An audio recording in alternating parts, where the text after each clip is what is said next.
Assalamualaikum, halo guys. Kali ini kita bakal bahas sebuah keyboard wireless terbaru dari Logitech, yaitu MX Mechanical. Setelah sebelumnya Logitech pernah ngeluarin seri MX Key-nya ya. Ini full size, tapi kemarin saya sempat reviewnya yang MX Key Mini.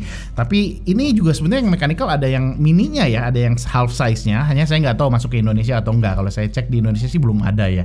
Jadi ini kayaknya Logitech lagi ngelengkapin seri MX-nya ya, baik untuk keyboardnya ataupun untuk mouse-nya. Dan ini juga sebetulnya di pairing dengan MX Master 3S, walaupun ya kalau kalian mau pairing dengan mouse Logitech lainnya juga ya sah-sah aja sih ya.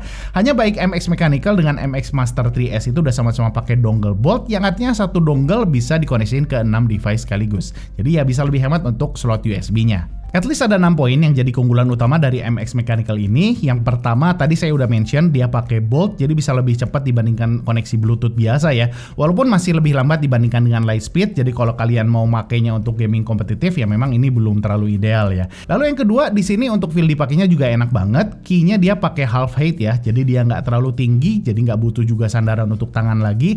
Dan kalau mau juga kita bisa naikin untuk risernya, yang mungkin buat sebagian orang ini bisa lebih nyaman untuk makainya ya. Untuk switchnya di sini pakai brown switch. Kebetulan saya paling suka dengan yang brown switch ya, karena tactile-nya masih kerasa tapi juga nggak terlalu berisik.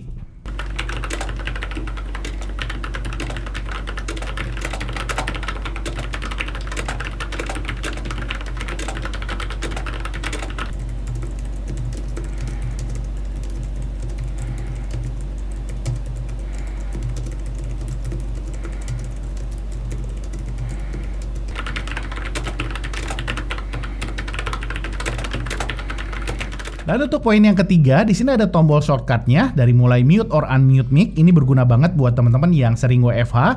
Lalu ada emoticon, ini juga berguna buat teman-teman yang mungkin sering buka WhatsApp atau medsos di komputer ya. Lalu ada talk to text juga, walaupun kalau saya pribadi sih ini jarang pakai karena agak ribet juga untuk makainya.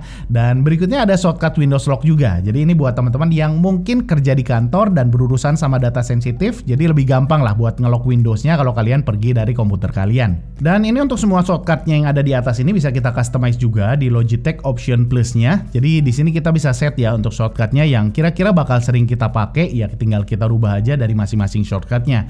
Lalu di bagian atasnya ini ada 3 tombol. Ini khasnya seri MX Logitech, baik mouse ataupun keyboard ya. Jadi bisa dikoneksiin ke 3 device sekaligus. Jadi mau ke komputer, HP, tablet, smart TV dan lain-lain juga bisa. Untuk operation systemnya juga fleksibel, mau Windows, Android, Mac OS, Apple dan lain-lain juga bisa ya. Jadi apapun device kalian bisa dikoneksiin, baik dengan koneksi Bolt-nya ataupun dengan Bluetooth low energinya. Dan untuk poin yang terakhir tapi nggak kalah pentingnya adalah di daya tahan baterainya. Jadi dia sekali ngecharge bisa tahan sampai 10 bulan. Jadi setahun kita bisa cukup sekali ngecharge aja. Kecuali kalau kita lagi nyalain LED-nya. Ini hanya tahan sekitaran 15 harian aja. Yang menurut saya jadi sedikit dilematis ya. 10 bulan kalau LED-nya mati, tapi masa iya kita matiin terus LED-nya? Apalagi di sini kita bisa pilih 6 variasi LED. Mau breathing, wave, reaction, dan ada 3 pilihan lainnya juga. Dan masih sama kayak di seri MX Key-nya. Ini LED-nya udah punya fitur auto on hovering, jadi LED-nya bakal otomatis nyala kalau tangan kita di atas keyboardnya, walaupun kita nggak nyentuh si keyboardnya ya. Kemudian untuk informasi lainnya, ini di dalam boxnya selain dapat keyboardnya tentunya, kita udah dapat dongle boltnya juga, kabel charging Type-C, kitab-kitab manual, dan kartu warranty yang berlaku selama 1 tahun. Kemudian untuk warnanya, saya cek ini baru ada graphite aja, dan ini senada dengan seri MX lainnya juga ya. Jadi kalau kalian pairing sama mouse-nya, ini warnanya bakal serasi juga.